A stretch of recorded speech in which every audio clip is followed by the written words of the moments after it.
معالي وزيرة المالية في بولندا، مرحبا بك على شاشة سكاي نيوز عربية. دعيني أبدأ وإياك على الحظر الذي تم وضعه على صادرات الحبوب الأوكرانية.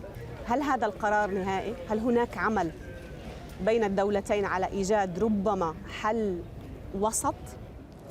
Yes, we have introduced this ban.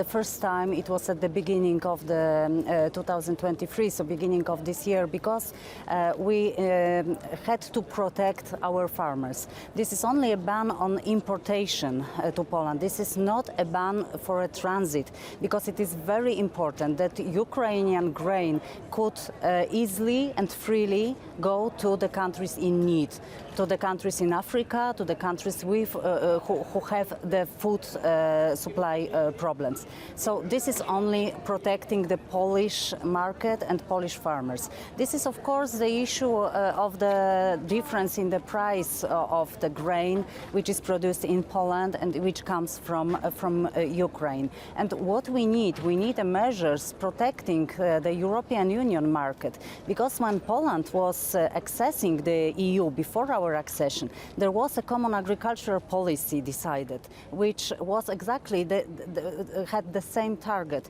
to have an equal level playing field and protection of the old European market, and also allowing the Polish producers to become a part of the European market. So nowadays we really need, when we think about the accession of Ukraine to the European Union and also other countries, we need to have a new measures and new policies on those areas of production like agriculture, but maybe others, to build an equal level playing field and to protect, to avoid any disturbance to the European market. And this ban is to protect, is not to have a disturbance for the Polish farmers because of the differences and between our countries. And this ban will be in place until we will have other solutions ready. And I know, of course, that the European Commission is in the dialogue with the Ukraine. There are some ideas about the licensing, about the other measures which will protect not only Polish market, but also other countries which are bordering with Ukraine, like Romania, which they have the same issues with the difference in prices. So the talks the conversation, the talks with Ukrainian side on the European level are ongoing, but we will protect our farmers and our market as long as it is necessary. And definitely there need to be some political discussions about before the accession of Ukraine. بولندا هي من أهم حلفاء أوكرانيا في الحرب، وهي ربما كانت المتحدث باسم أوكرانيا من أجل المساعدات. اليوم بولندا قررت أن توقف المساعدات العسكرية الجديدة. قرار، اشرحي لنا إياه لماذا؟ وهل هو قرار نهائي أم ممكن العودة فيه، خصوصاً مع استمرار المعارك واستمرار حاجة أوكرانيا للمساعدة العسكرية؟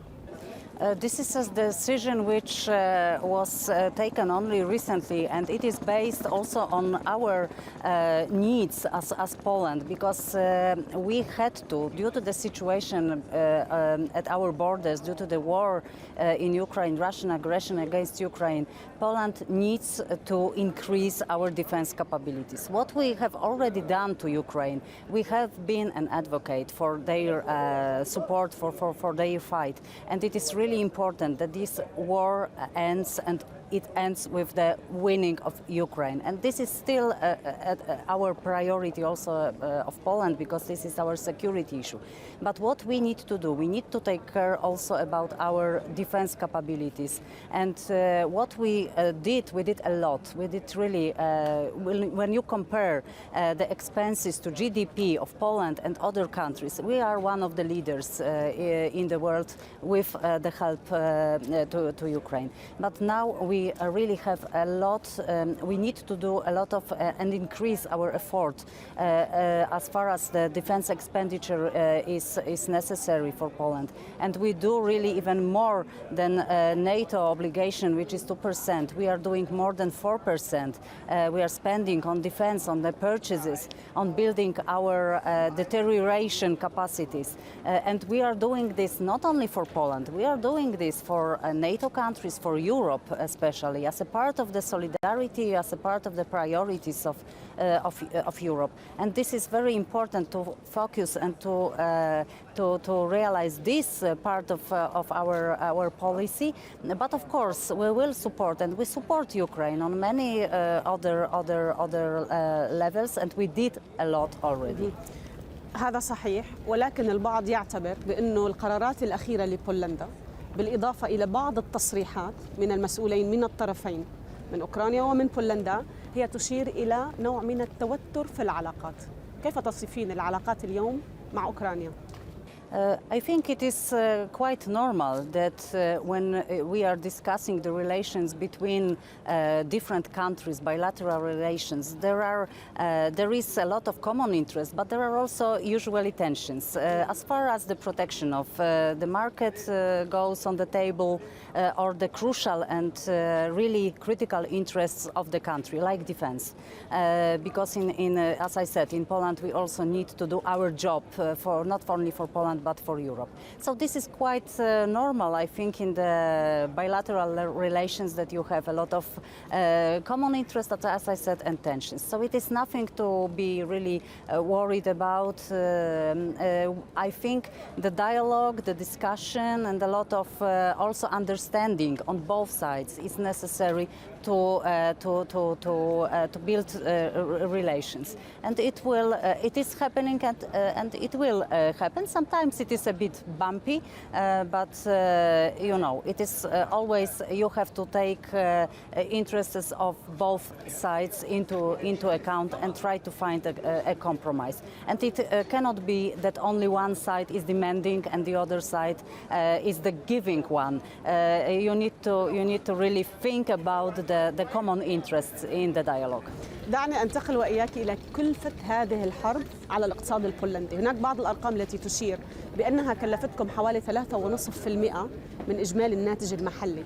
أعطينا الأرقام، وهل هناك خوف متصاعد اليوم من الكلفة الاقتصادية وتململ من ذلك في الأجواء؟ Yes, it was quite a big effort of the whole society. It's not only a budgetary money, it's not only a defense expenditure, the defense cost of the support to Ukraine, but it is also the cost of the Polish families who were hosting the refugees, who are helping them, also the humanitarian aid and all the very broad actions which were taken by the Polish society and by the Polish governments, not only central but also the local one. So the effort was really big. As I said, for the Poland, when you compare the GDP and the number of expenses for GDP for Poland and for other countries in Europe or even in the world, we are one of the leaders. And we did what was right and what was supposed to be done. A lot of refugees crossed Polish border. From the beginning of the war, it was 13 million. 1 million of refugees, they decided to stay in Poland permanently. These are mostly women with children, of course. But due to the situation at the Polish labor market, it is a good news that they already work and they can easily find a job. This is also a matter of a culture. We have close culture, we have close language, so it helps a lot. In Poland, 65% of those who are in the working age, they already work. To compare, in Germany, it is like about 20%. So the situation also for their comfort, that they can integrate and can be a part of the labor market, this is a good news. For the Polish economy in general, fortunately, the Russian market and Ukrainian market are not the main markets for exportation and importation. Of course, from Russia we imported gas, we had gas supplies, we had oil supplies, but it all stopped with the breakdown of war. Fortunately, and Poland was only country, I think, in Europe who from the very beginning said that you must be careful with Russia, that we need to diversify, that we need to build our resilience. And we did it. So we were prepared for the end of the supplies from Russia. We have built a Baltic pipe for gas supplies. We have built an LNG terminals for oil and gas supplies. We have signed a contract for oil supplies. So the situation in Poland was on this side very secured, let's say. And Europe has to done the lessons just a step after Poland. But fortunately, last winter Europe managed. Of course, there was an energy crisis, but now the situation is much more stable. So from the economic point of view, the costs were there, but due to our really an attention and understanding of Russia and culture and their attitude, we were ready and we were prepared also for what happened. سؤال أخير عن الحرب الأوكرانية التي طال أمدها واستمرار أوكرانيا بطلب المساعدة حتى اليوم من دون القدرة على إنهاء أو حسم هذا الصراع. كيف تأمل بولندا أن ينتهي؟ كيف رؤيتكم للوضع اليوم على الأرض؟ For us, of course, the sooner the war ends, the better. But of course, with the victory of Ukraine, because what we think and what we advocate for, together with the European Union, the accession of the Ukraine to the European Union, and trying to start the accession process and trying to start all the procedures which will allow for the governance, for improving the governance in Ukraine, for improving the conditions for the businesses to go into Ukraine and to be a part of the reconstruction process. Polish companies are already present there. They were before the war and they stayed despite the risks, and they are there. They are carrying their businesses. But we have an examples of destruction of the production facilities of the Polish companies because of the bombing from Russia. So it is very important that the peace is there and that the war ends and the reconstruction process can start. It will benefit Poland, it will benefit other European countries, and not only European countries. So, but of course, we don't know. We don't know what will happen. The situation is very unstable. We can see what is going on in the Middle East, in Israel. It's unfortunately, on the one side, these are the times in which we are living. These are the times of constant crises, polycrisis they call it.